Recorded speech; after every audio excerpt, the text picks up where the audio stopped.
Hello students, कैसे हो आप सब? आप सभी का स्वागत है R² यूट्यूब चैनल में। इस वीडियो को आप कंसिडर कर सकते हो एज अ तुक्का tricks master class for JEE main 2026। मैं आप लोगों को तुक्का ट्रिक्स समझाने वाला हूं कि भाई कैसे तुक्का ट्रिक्स हमको काम आता है, तुक्का स्ट्रैटेजी क्या होती है। मैं आपको कुछ क्वेश्चंस के थ्रू भी जेईई मेन 2025 के क्वेश्चंस लेकर के भी हम समझाऊंगा किस तरीके से आपको लॉजिकल गेसवर्क करना पड़ता है, जिससे कि आपका श्योर शॉट मार्क्स जो है वो बूस्ट होता है। तो अगर आप किसी भी कैटेगरी के स्टूडेंट हो, चाहे आप बिलो एवरेज स्टूडेंट हो, एवरेज स्टूडेंट हो, या फिर आप अच्छे स्टूडेंट टॉपर स्टूडेंट्स में भी हो, अगर आप मार्क्स बढ़ाने को लेकर के देख रहे हो कि competitive exam specially JEE main आपको मार्क्स बहुत ज्यादा बढ़ाना पड़ता है, क्योंकि अगर आप बाकी बच्चों से आगे निकलोगे तभी आपको बेटर रैंक मिलेगी और आपको बेटर कॉलेज और बेटर ब्रांच जो है मिलेगा। कंपटीशन बहुत ज्यादा हाई है आजकल, राइट। सो ऐसे में अगर आप 30-40 नंबर, 50 नंबर, 60 नंबर, किसी भी रेंज में अगर आप 80 नंबर बढ़ा सकते हो बाकी बच्चों के कंपैरिजन में, तो आपके लिए एक बहुत ही बेटर एडवांटेज वहां पर होता है। तो इस वीडियो को पूरा ध्यान से आप लोग देखना, ठीक है। 10-15 मिनट की हमारे पास में वीडियो होगी जिसमें आपको बेसिक से लेकर के एक ठीक ठाक लेवल तक तुक्का स्ट्रैटेजी और तुक्का जो है आपको समझ में आएगा। सो तुक्का ट्रिक्स मास्टर क्लास, तुक्का tricks master class for JEE main 2026। अब ये वीडियो मैं स्पेशली मास्टर क्लास फॉर्म में इसलिए बना रहा हूँ थोड़ा सा कि भाई बहुत सारे स्टूडेंट्स जिनको नॉलेज नहीं होती वो समझ भी पाए और एग्जांपल्स भी सब कुछ एक ही वीडियो के अंदर में देख पाए। तो पहले तो अगर आप चैनल के अंदर में आए हो तो चैनल को आप सब्सक्राइब करके रखो। 2026 के लिए बहुत सारे वीडियोस आपके लिए आ रहे हैं और साथ में जो है हमारा ये ना एक बैच चलता है तुक्का ट्रिक्स का, तो इसकी भी लिंक आपको डिस्क्रिप्शन में मिलेगी। इसका जो प्राइस है वो 60% ऑफ में अभी है प्री रजिस्ट्रेशन के अंदर में, और इसकी जो बैच प्राइस है वो राखी के बाद में बढ़ने वाली है, ठीक है। तो आप इसको 10 तारीख तक एनरोल कर सकते हो, तो आपको 60% ऑफ इसके अंदर मिल जाएगा। एंड एडिशनली आप कूपन कोड भी यूज कर सकते हो, तुक्का ट्रिक्स। तो मैं यहाँ पे लिख देता हूँ तुक्का ट्रिक्स, ये आप कूपन कोड अगर आप यूज करते हो, कूपन कोड इज तुक्का ट्रिक्स। सारे डिटेल्स आपको डिस्क्रिप्शन में मिलेंगे। इस बैच का क्या बेनिफिट है सारी चीजें मैं आपको भी बताता हूँ, बट जैसे आप इस कूपन कोड को लगाओगे तो आपको एडिशनल 500 ऑफ मिलेगा और आप 1499 में सिर्फ इस बैच के अंदर में एनरोल कर सकते हो। तो आपको जो फाइनल प्राइस होगा वो होगा सिर्फ 1499। जनरली इस बैच की जो प्राइस रहती है वो 3000 के आसपास रहती है, 3-4 हज़ार के आसपास रहती है। तो इसकी प्राइस आगे बढ़ने वाली है, तो अगर आप अभी एनरोल करोगे तो मैक्सिमम रिटर्न ऑफ इन्वेस्टमेंट आपको मिलेगा और मैक्सिमम टाइम भी वैलिडिटी आपके पास में रहेगी, क्योंकि 2026 के सेकंड अटेम्प्ट तक आपके पास में बैच वैलिड रहेगा। और इससे बेनिफिट क्या होता है, 60 to 80 मार्क्स आप यहाँ पर बढ़ाते हो। अगर आपका स्कोर 80-100 इस रेंज में कहीं पर स्टक होगा जेईई मेन में, तो आप 160-170 इस रेंज में जो पहुंच सकते हो। अगर आप एकदम जीरो पे भी हो तो भी आप 90-100 के आसपास, कट ऑफ के आसपास पहुंच सकते हो। और अगर आप अच्छे कैटेगरी के स्टूडेंट भी हो तो वहां से भी आप 30-40 नंबर एक्स्ट्रा एडअप कर सकते हो। 160-170 से आप 200-210 इस रेंज में जो है पहुंच सकते हो साइंटिफिक तुक्का ट्रिक्स का यूज करके। प्री रिकॉर्डेड फॉर्म में आपके जो है लेक्चर्स होंगे, 30 एपिसोड्स होंगे। इसके साथ में free mock test with solutions आपको प्रोवाइड किए जाएंगे। सब कुछ आप बेसिक से एडवांस तक सीखोगे और फुल पेपर तुक्का ट्रिक्स का आप डेमोन्स्ट्रेशन भी बैच के अंदर में देखोगे। बहुत ही फेमस बैच होता है, हर साल हजारों स्टूडेंट्स इसके अंदर में एनरोल करते हैं। अभी आप एनरोल करोगे तो आपको इसमें मैक्सिमम एडवांटेज यहाँ पर मिलेगा और साथ में आपको 2025 के फ्री कोर्स का भी एक्सेस कुछ दिनों के लिए हम लोग प्रोवाइड कर रहे हैं, तो आप उसका भी एडवांटेज यहाँ पर उठा सकते हो। तो जैसे आप जाओगे बैच के अंदर में आपको बहुत सारे फ्री मटेरियल्स अभी मिलेंगे जो कि आगे चल करके रिमूव हो जाएंगे, ठीक है। तो जल्दी आप जाके इसके अंदर में एनरोल करो और आप सारे मटेरियल्स का फायदा उठाओ। और बाकी आपका 2026 का बैच भी ब्रांड न्यू होने वाला है, जिसमें 30 एपिसोड्स आपके होंगे, बहुत आपका स्कोर उससे बूस्ट होगा। सो यहाँ पर क्या है ना कि सबसे पहले आप ये समझो कि तुक्का ट्रिक्स में हम तुक्का ट्रिक्स लगाते कि वे जेईई मेन के अंदर में जो मार्किंग पैटर्न है वो है +4 और -1 का। तो आपको ये समझना पड़ेगा कि अगर आपको मार्क्स बूस्ट करना है तो आपकी तुक्का एक्यूरेसी कितनी होनी चाहिए। आपकी जो तुक्का एक्यूरेसी होनी चाहिए, तुक्का accuracy, there is something called as तुक्का एक्यूरेसी। तुक्का एक्यूरेसी क्या है, ये आपकी ना 20% होनी चाहिए। मतलब आप जितने क्वेश्चन तुक्का मार रहे हो उसमें से आपके कितने परसेंट सही हो रहे हैं। सपोज कर लो आप 10 क्वेश्चन में तुक्के मार रहे हो तो आपके मिनिमम 2 तुक्के सही होने चाहिए, जिससे कि आपका नेगेटिव मार्किंग अवॉइड हो। अगर आप 20 तुक्के मार रहे हो तो 4 तुक्के आपके सही होने चाहिए। समझ रहे हो कैलकुलेशन? क्योंकि अगर आप 10 तुक्के मारोगे और 10 में से 2 सही होगा, 8 गलत होगा, तो 2 सही होने का आपको 2 × +4 +8 आएगा और 8 गलत होने का 8 × -1 -8 आएगा, तो स्कोर आपका नील हो जाएगा, ठीक है। यहां पर -1 ही होता है, नेगेटिव मार्किंग जब होता है ना तो -1 ही होता है। काफी सारे बच्चे सोचते हैं 5 नंबर घट गए। 5 नंबर क्यों घटे? आप तुक्का उन क्वेश्चंस में मारोगे जो आप छोड़ रहे होते हो। ये सबसे बड़ा कंफ्यूजन रहता है बच्चों को कि गलत होने से तो -5 हो जाएगा। अगर आप ऐसा सोचते हो तो आप एज ऑफ नाउ बहुत बड़े बोंदू हो, थोड़ा सा स्मार्ट बनो। तुक्का आपको उन क्वेश्चंस में मारना है जो आप छोड़ रहे हो। तो अगर आप छोड़ रहे हो तो 4 नंबर तो वैसे भी आपके नहीं आ रहे थे, तुक्का से गलत हुआ तो -1 हुआ और तुक्का से सही हुआ तो 4 नंबर बढ़ गया, समझे? तो जितने आपको आते हैं उतने आपको करना, उसके बाद बचे हुए क्वेश्चंस में आपको तुक्का ट्रिक्स लगाना होता है, जिसमें आपकी मिनिमम तुक्का एक्यूरेसी 20% होनी चाहिए। अब हम लोग क्या करते हैं ना, तुक्का एक्यूरेसी को बढ़ा करके 40% के आसपास लेकर के चले जाते हैं वाया कोर्स। तो हमारी जो 20% की टीए है, तुक्का एक्यूरेसी को मैं शॉर्ट में बोल रहा हूं 20%, इसको क्या कर सकते हो आप बढ़ा के, ठीक है, 40 to 50% आप पहुंचा सकते हो, मिनिमम 40% तक आप पहुंचा ही सकते हो, ठीक है। 50% भी पहुंचाना कोई बड़ी बात नहीं है, इवन 60% भी पहुंचाना बड़ी बात नहीं है, डिपेंड करता है स्टूडेंट टू स्टूडेंट, आप कितनी उस पर प्रैक्टिस कर रहे हो, कितना आपका उस टाइम पे लग भी काम कर रहे हो, सारी चीजें मैटर करती है। बट हम प्रॉपर रिस्क मैनेजमेंट को फॉलो करके, है ना, हम ये चीज कर सकते हैं वाया साइंटिफिक तुक्का ट्रिक्स, वाया तुक्का ट्रिक्स, ये चीज आपकी पॉसिबल है। इससे क्या होता है, हम 10 में से समझ लो 4 तुक्के सही करेंगे और 6 तुक्के गलत करेंगे। तो 4 तुक्के अगर हम सही करेंगे 40% एक्यूरेसी में, तो हम 16 नंबर यहां से गेन करेंगे और 6 नंबर हम यहां पर नेगेटिव करेंगे, तो हमारा जो स्कोर है वो +10 बढ़ जाएगा। क्या आपको बात समझ में आ रही है? इसका मतलब अगर हम 10 क्वेश्चन अटेम्प्ट कर रहे हैं तो 10 नंबर हमारे बढ़ रहे हैं तुक्का ट्रिक से। अगर हम 40 क्वेश्चन अटेम्प्ट करें तो 40 नंबर हमारे बढ़ रहे हैं तुक्का ट्रिक से। तो अगर आपको मैं मोटा मोटा कैलकुलेशन बताऊं तो सीन कुछ किस तरीके का होता है हमारे पास में ना, कैसा होता है मैं आपको बताता हूं कि जेईई मेन की अगर हम बात करें, अगर आपने 20 क्वेश्चन लेट से सॉल्व कर लिए, ठीक है, जेईई मेन में आपने 20 क्वेश्चन सॉल्व कर लिए, तो आपका यहां से हो गया 80 मार्क्स। अब मैक्सिमम बच्चों का स्कोर यहीं पे स्टक हो जाता है, लेकिन आपके पास में, और ये 20 क्वेश्चन कौन से सिंगल करेक्ट की मैं बात कर रहा हूं, आपने मान लो 20 सिंगल करेक्ट क्वेश्चन करे, मैक्सिमम बच्चे इस रेंज में ही कर पाते हैं, फिजिक्स केमिस्ट्री मैथ्स मिला के, आपका स्कोर 80 के आसपास स्टक हो गया। थोड़े बहुत आपने इंटीजर टाइप न्यूमेरिकल टाइप कर लिए तो आप 100 के अंदर में सिमट जाते हो, राइट। मैक्सिमम स्टूडेंट्स की यही कहानी है, आप मॉक टेस्ट वगैरह दे रहे हो तो यही होता होगा। तो हम लोग क्या करते हैं, तुक्का ट्रिक से जो बचे हुए 40 सिंगल करेक्ट टाइप के क्वेश्चन है ना, उसको हम अटेम्प्ट करते हैं, वहां से हम 40 नंबर के आसपास बढ़ाते हैं। अगर आप 40% एक्यूरेसी को भी मान लो तो 16 सही होंगे, 24 गलत होंगे, तो 64 माइनस 24, 40 नंबर आपका बढ़ेगा। तो ये जो 40 हम अटेम्प्ट करते हैं, जो हम छोड़ रहे होते हैं वैसे, बट हम तुक्का ट्रिक सीखने के बाद अटेम्प्ट करते हैं, तो यहां से आपके 40 नंबर आराम से आ जाते हैं। और फिर न्यूमेरिकल टाइप में भी आप कुछ कुछ क्वेश्चंस तुक्के से करते हो, ठीक है ना, तो आराम से आप जो है समझ सकते हो कि 55 नंबर 60 नंबर इस रेंज में आप आराम से बूस्ट कर सकते हो तुक्का ट्रिक्स का यूज करके, ठीक है। 50 तक तो आप आराम से बूस्ट कर ही सकते हो अगर आप 20 क्वेश्चन सही से सॉल्व कर लो तो, ठीक है।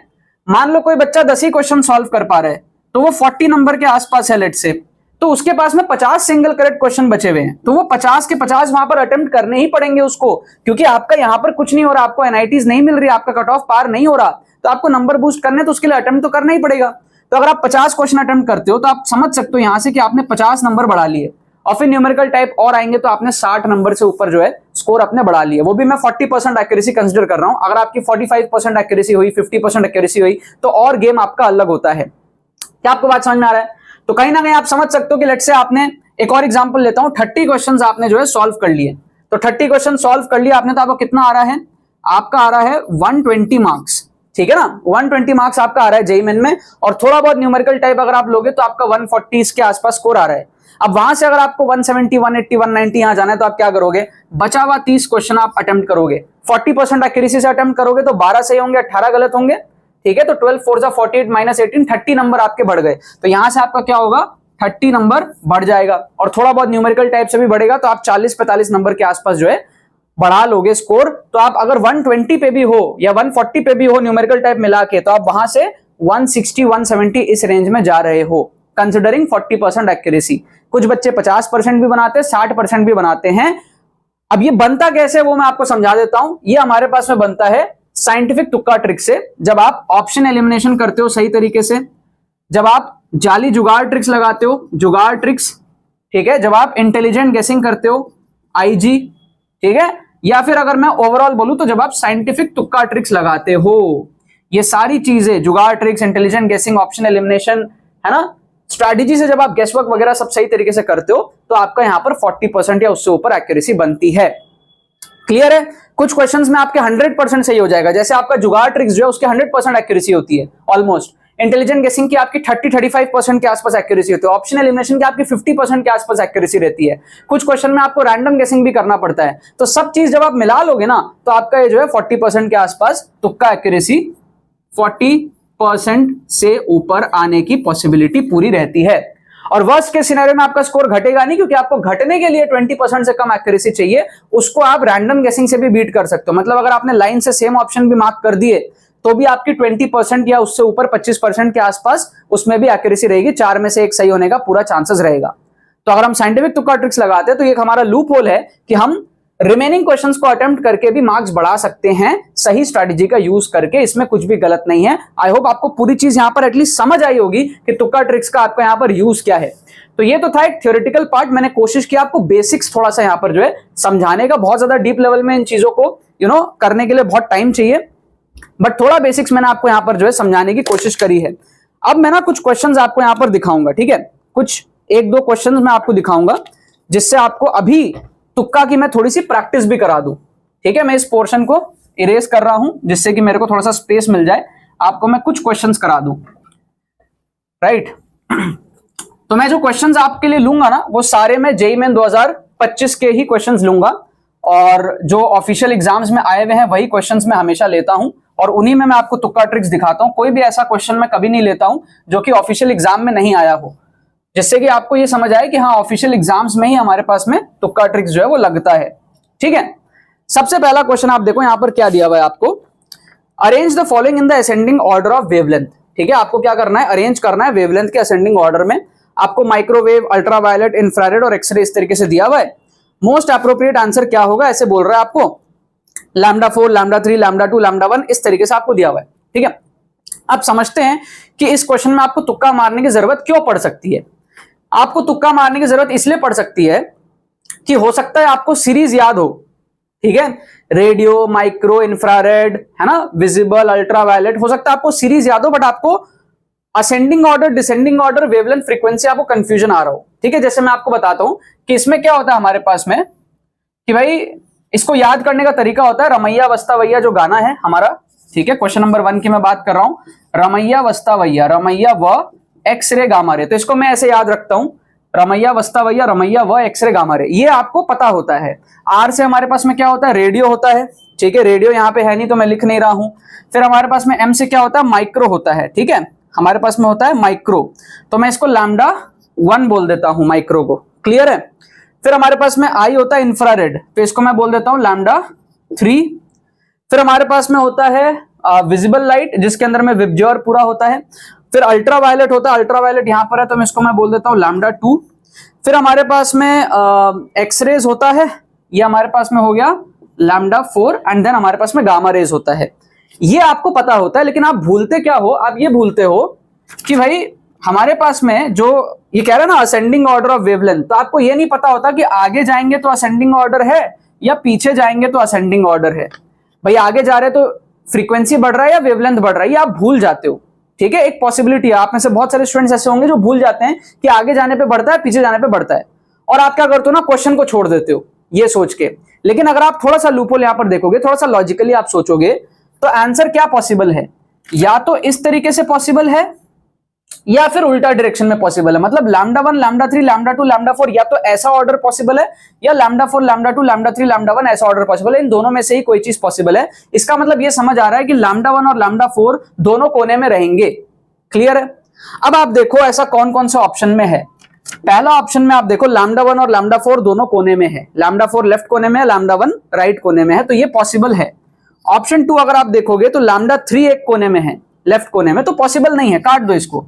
ऑप्शन 3 में अगर आप देखोगे तो λ4 एक कोने में और λ1 एक कोने में है, ये पॉसिबल है, ठीक है। बीच में थोड़ा सा चेंजेस हुआ है, λ2, 3 का ऑर्डर चेंज हुआ है 1 और 3 ऑप्शन में।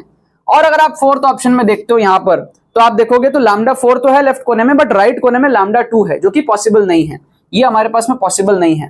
तो अब 1 और 3 जो है ये दो ऑप्शंस में से आंसर होना पॉसिबल है। तो इवन दो हमें पूरा नॉलेज नहीं है, हमें नहीं पता अभी तक कि आगे असेंडिंग है या पीछे असेंडिंग है, आगे फ्रीक्वेंसी बढ़ रही है या फिर वेवलेंथ बढ़ रहा है, हमें नहीं पता लेट से, बट क्योंकि हमें थोड़ी सी नॉलेज है, बहुत अधूरी नॉलेज है, हम यहाँ पर जो है 50-50 एक्यूरेसी से तुक्का मार सकते हैं। या तो आंसर 1 होगा या तो आंसर 3 होगा। आप सब अभी कॉमेंट करके बताओ, आपकी प्रैक्टिस भी होगी तुक्का मारने की। यहाँ पर 2 एलिमिनेट किया हमने श्योर शॉट, 50% हमारी टीए है। कितनी है टीए? 50% की हमारी टीए है। मैं क्यों कह रहा हूं कि 40% टीए हम बना सकते हैं, क्योंकि बहुत सारे क्वेश्चन में 50% टीए बनेगा, बहुत सारे क्वेश्चन में 100% टीए बनेगा, बहुत सारे में 30%, 25% टीए बनेगा, बहुत सारे में 20% रहेगा, बहुत सारे में 60-70% रहेगा। तो एवरेज आउट होता है वो चीज, ठीक है। बेसिक समझो अच्छे से। 1 और 3 में से क्या होगा, अभी आप सब लोग कमेंट करके मेरे को बताओगे। मेरे को भी आंसर नहीं पता, बट कमेंट में आप सब लोग जो है एक दूसरे की हेल्प करोगे। अभी कमेंट करो। अब आ जाओ आप सेकंड क्वेश्चन देखो। अब जैसे सेकंड क्वेश्चन को अगर आप देखते हो, यहाँ पर सेकंड क्वेश्चन हमारे पास में क्या दिया हुआ है, फिजिक्स का क्वेश्चन है, ये भी सेम पेपर में आया हुआ क्वेश्चन। हमको क्या कह रहा है, हमको कह रहा है कि भैया क्या दिया हुआ है हमको यहाँ पर कि भाई एनर्जी एंड मोमेंटम आपको दिया हुआ है इस तरीके से, आइडेंटिफाई द करेक्ट इक्वेशन हमको कह रहा है। अब आपको मान लो ये पी सी ये सब नहीं समझ में आ रहा, तो आप क्या करते हो ना, क्वेश्चन छोड़ देते हो इस डर से कि नेगेटिव हो जाएगा। कि आपके टीचर्स आपके पेरेंट्स आपके दिमाग में क्या डालते हैं कि नेगेटिव मार्किंग से बच के रहो, जितना आता है उतना करो। उनको ये नहीं पता कि आपको सफिशिएंट नहीं आता कि आप एग्जाम क्रैक कर लो। ये सबसे बड़ा प्रॉब्लम है। जो टीचर्स आपको कहते हैं जितना आता है उतना करो, उनको क्या गारंटी है कि आपको जितना आता है उससे आपका सिलेक्शन हो जाएगा? लिख के दे सकते हैं? नहीं दे सकते ना। आपको पता है आपकी रियलिटी क्या है, तो अटेम्प्ट तो आपको बढ़ाने पड़ेंगे। तो जब अटेम्प्ट आपको बढ़ाना है तो आप यहां पर देखो कि भाई आपको ये पी सी अगर ये नहीं भी पता, आपको E equals to m c square तो पता है। ये तो आप क्लास 9-10 से बचपन से सुन रहे हो, E equals to m c square.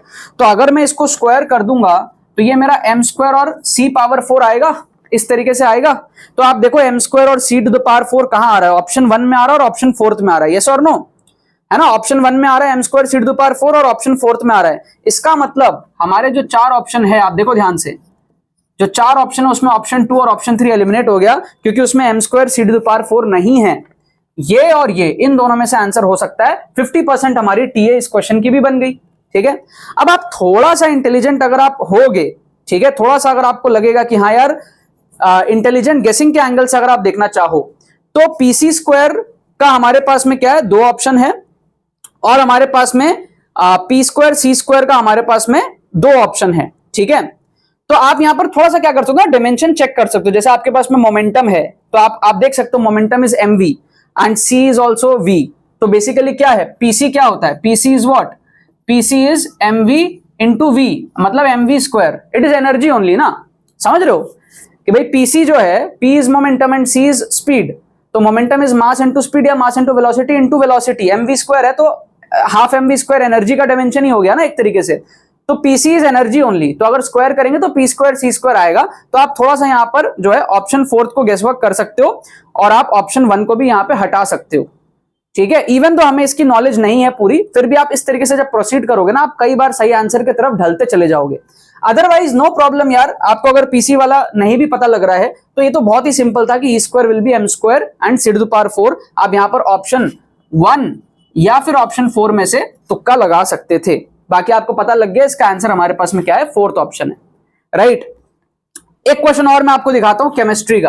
Chemistry का एक क्वेश्चन और आपको दिखाता हूं, थोड़ा सा हम बोर्ड और इरेज करेंगे, आपको और अच्छे से चीजें जो है समझ में आएंगी। यहां पर क्वेश्चन आपको मैं दिखाता हूं यहां पर, तो आपको ये समझ आएगा ना कि भाई हर टाइप के क्वेश्चंस में हमारे पास में ट्रिक्स लग सकता है। ऐसा नहीं है कि सिर्फ 1-2 क्वेश्चंस में ट्रिक्स लगता है, और मैथमेटिक्स में तो बहुत ज्यादा जुगाड़ ट्रिक्स लगता है, बट अभी मैं आपको लॉजिकल तुक्का ट्रिक्स दिखाने की कोशिश कर रहा हूं। तो यहां पर अगर आप देखोगे ना, क्वेश्चन नंबर 3 आपका केमिस्ट्री का क्वेश्चन आपको क्या कह रहा है कि भाई स्टेटमेंट 1 आपको दिया हुआ है ग्राफ एक, कि भाई valid for first order reaction T half और आर नॉट आपको दिया हुआ है इस तरीके से। और सेकंड स्टेटमेंट जो दिया हुआ है वो हमको कुछ स्लोप वगैरह दिया हुआ है, log or upon or not, और स्लोप वगैरह दिया हुआ है k upon 2.303, valid for first order reaction whatever it is. अब ये केमिकल काइनेटिक्स का सवाल है और आपको ये क्वेश्चन नहीं आता सही तरीके से, तो आप क्वेश्चन छोड़ देते हो। अब मैं क्वेश्चन छोड़ने के सख्त अगेंस्ट हूं। मुझे लगता है लूप होल ढूंढो, कि भाई लूप होल ढूंढने से बेनिफिट क्या होगा आप समझना। जैसे मान लो आपने अगर जितना भी आपको पेपर आता है उसको छोड़ के अगर आपने 20 क्वेश्चन भी अटेम्प्ट किया ना 50% एक्यूरेसी से, समझ रहे हो, जैसे हम यहाँ पर 2-2 ऑप्शन एलिमिनेट कर रहे हैं ना, वैसे आपको 20 क्वेश्चन तो आराम से मिलेंगे पूरे पेपर में अगर आप इस साइकोलॉजी से चलोगे। तो उस 20 में से आपके 10 सही होंगे और 10 गलत होंगे। 10 सही होने के आपका 40 नंबर आएगा और 10 गलत होने का -10 आएगा। आपका 30 नंबर तो बढ़ेगा यहाँ पर श्योर शॉट। 30 नंबर आपका मिनिमम हर बच्चे का बढ़ना चाहिए। 20 क्वेश्चन तो आपको मिल ही जाएगा ऐसा आराम से, ठीक है। तो अगर आप 20-25 क्वेश्चन भी एग्जाम में सॉल्व करते हो, 30 क्वेश्चन सॉल्व करते हो, बचे हुए आपके जो 30 सिंगल करेक्ट क्वेश्चंस है, वहां से आप इस साइकोलॉजी से चलोगे तो आप 10 क्वेश्चन वहां से सही करोगे 20 अटेम्प्ट करके आराम से। 30 नंबर मिनिमम आप यहां पर बढ़ा सकते हो, जिससे कि आपका गेम चेंज हो जाएगा। बस वही है कि आपको साइकोलॉजी समझनी पड़ेगी, प्रैक्टिस करनी पड़ेगी, मेरे साथ जुड़े रहना पड़ेगा आपको, ठीक है। तो यहां पर क्या है, आपको पता है कि भाई जो टी हाफ होता है, टी हाफ वो होता है 0.693/K for first order reaction. ये सबको पता है, ये बेसिक है, सबको पता है ना। आप में से मैक्सिमम स्टूडेंट्स को पता होगा। तो आप अगर ध्यान से देखोगे कि जो टी हाफ है वो इंडिपेंडेंट ऑफ कंसंट्रेशन है, कंसंट्रेशन है ही नहीं एक्सप्रेशन में, तो टी हाफ कांस्टेंट हो गया एक तरीके से, है ना। इनिशियल कंसंट्रेशन आर नॉट कुछ भी हो, टी हाफ तो फिक्स्ड है। इसका मतलब जो फर्स्ट स्टेटमेंट है कि टी हाफ आपका जो है कंसंट्रेशन पे डिपेंड ही नहीं कर रहा, चाहे कुछ भी कंसंट्रेशन हो, टी हाफ कांस्टेंट है, ये राइट स्टेटमेंट है। This is a right graph. So if this is a right graph that means statement 1 is true. अब स्टेटमेंट 2 के बारे में हो सकता है हमें नॉलेज ना हो, थोड़ा सा डिफिकल्ट पढ़ रहा हो, आप में से बहुत सारे स्टूडेंट्स के लिए स्टेटमेंट 2 डिफिकल्ट पढ़ रहा होगा, है ना, बट स्टेटमेंट 1 तो करेक्ट है। अब हमारे पास में जो 4 ऑप्शंस दिए हुए उसमें देखो कि स्टेटमेंट 1 को गलत कहां बताया है। जैसे आप देखोगे ना, ऑप्शन 1 में स्टेटमेंट 1 एंड 2 दोनों को गलत बता रहा है, मतलब स्टेटमेंट 1 को भी गलत बता रहा है, ये तो पॉसिबल ही नहीं है क्योंकि 1 तो सही है। ऑप्शन 2 में आप देखोगे तो स्टेटमेंट 1 को फॉल्स बता रहा है, पॉसिबल ही नहीं है। ऑप्शन 3 आप देखोगे तो स्टेटमेंट 1 एंड 2 दोनों को ट्रू बता रहा है। 2 के बारे में तो पता नहीं, बट 1 तो पता है कि ट्रू है, तो दैट मींस ये हो सकता है ट्रू, ये हो सकता है ट्रू, राइट। और ऑप्शन 4 में कह रहा है 1 ट्रू है और 1 फॉल्स है, 2 फॉल्स है। ये भी हो सकता है क्योंकि 1 तो ट्रू है, 2 के बारे में हमें नॉलेज नहीं है, तो इन दोनों में से हम तुक्का लगाएंगे ना, 1 और 2 को तो हम श्योर शॉट एलिमिनेट कर दिए। तो यहां पर आप क्या करोगे, थर्ड या फिर फोर्थ में से आप तुक्का लगाओगे। सब लोग कमेंट करके अभी बताओ कि आप थर्ड को तुक्का लगाओगे या फिर फोर्थ को तुक्का लगाओगे। इसको कहते हैं लॉजिकल एलिमिनेशन। ये तीनों सेम पेपर में आए हुए क्वेश्चन थे, तो कुछ क्वेश्चंस मैं आपको दिखा रहा हूं, ठीक है। जब मैं फुल पेपर तुक्का ट्रिक्स का डिमॉन्स्ट्रेशन दिखाता हूं ना, तो मैं पूरे पेपर में तुक्का मार के दिखाता हूं। कोर्स का वो मेन फीचर रहता है, वो सब आपको कोर्स के अंदर में देखने को मिलेगा, जहां पर मैं दिखाता हूं कैसे आप 0 टू कट ऑफ तक पहुंच सकते हो एटलीस्ट, ठीक है, बिना किसी नॉलेज के, सिर्फ तुक्का ट्रिक्स के बेस पे, समझ रहे हो। तो यहां पर आप कमेंट करके बताओ 3 और 4 में से कौन सा होगा। बाकी अगर मैं आपको अपना माइंडसेट बताऊं, तो अगर पहला स्टेटमेंट ट्रू आया है तो मैं दूसरा स्टेटमेंट को फॉल्स में गेसवर्क करता हूं ज्यादा। मुझे नहीं पता इसका आंसर क्या है, बट अगर मुझे गेसवर्क करना होता तो मैं ऑप्शन 4 को करता कि भाई पहला ट्रू आ गया तो दूसरा फॉल्स की पॉसिबिलिटी फिर ज्यादा है, दोनों ट्रू की पॉसिबिलिटी कम है, क्योंकि साइकोलॉजिकली अगर एक सही है दूसरा फॉल्स है तो वैसे टाइप के क्वेश्चंस जनरली ज्यादा देखने को मिलते हैं थोड़े से। तो फील के बेसिस पे मैं 4th ऑप्शन को मार्क करता। बाकी आप कमेंट करके बताओ कौन सा आंसर आपका यहां पर सही है। तो आई होप इस वीडियो से आपको बहुत कुछ समझ आया होगा, आपको कैलकुलेशन समझ आया होगा, तुक्का ट्रिक्स का यूज क्या है, कैसे हम लोग स्कोर बूस्ट करते हैं। और मैंने खुद यार NIT त्रिची जो है क्रैक किया था इसका यूज करके, है ना। मेरे स्कोर जो है वो 175 आए थे, जबकि मेरा जो पोटेंशियल स्कोर जो आता था वो 130 के रेंज में ही आता था, जितनी मुझे सॉल्व करने आती थी उसके हिसाब से। तो 175 मेरा स्कोर आया, मुझे NIT त्रिची मिला था, 15,000 मेरी रैंक आई थी JEE मेन के अंदर में। तो ये सारी चीजें मैं खुद अपने एग्जाम्स में अप्लाई कर रखा हूं, और हजारों लाखों स्टूडेंट्स आप देख सकते हो चैनल के अंदर में सब्सक्राइबर्स इतने सालों से जो है स्कोर बूस्ट करके अलग अलग कॉलेजेस में गए हैं। आज तो बहुत सारे स्टूडेंट्स की जॉब भी लग गई है, ठीक है। 2017-18 से जो है मैं ट्रिक्स एंड चीट कोड्स आपके लिए यूट्यूब पे बता रहा हूं, ठीक है ना। आप जा सकते हो यार 2026 के तुक्का ट्रिक्स के कोर्स में एनरोल कर सकते हो। इससे क्या होता है, आपका पूरा माइंडसेट डेवलप होता है, हर टाइप के आप ट्रिक्स सीखते हो, बहुत सारे सीक्रेट स्ट्रैटेजीज आप सीखते हो, साइंटिफिक स्टडी टेक्निक्स आप सीखते हो, माइंडसेट को आप डेवलप करते हो, और एक नेक्स्ट लेवल चीज आपको एक्सपीरियंस होती है कोर्स में जाने के बाद। आप इस चीज को इतना सीरियसली सीखते हो और इतना बढ़िया तरीके से सीखते हो कि आपको फिर इसके अंदर में कोई बीट नहीं कर पाएगा। आपका जो माइंडसेट है और जो आपकी एबिलिटी है तुक्का ट्रिक्स में, वो ऑलमोस्ट मेरे जैसी पहुंच जाएगी इसमें एनरोल करने के बाद में, और सारी चीजों को लाइव अपने आंखों के साथ में देखने के बाद में कि भाई कैसे एग्जाम सिनेरियो में कैसे तुक्का ट्रिक्स लगाया जाता है, ठीक है ना। बाकी कोई भी क्वेरी हो तो हमारी टीम को आप व्हाट्सअप करके पूछ सकते हो। बाकी डिटेल्स आपको डिस्क्रिप्शन में भी मिल जाएगी। ऑफर आपका एंड होने वाला है, तुक्का ट्रिक्स कूपन कोड आप यूज कर लेना, 1499 में आपका रक्षाबंधन तक इसके अंदर में एनरोलमेंट पूरा हो जाएगा। चलो बाकी तो बस यही बात है। बहुत बहुत धन्यवाद मेरे साथ इस वीडियो में जुड़ने के लिए, बने रहिए यार।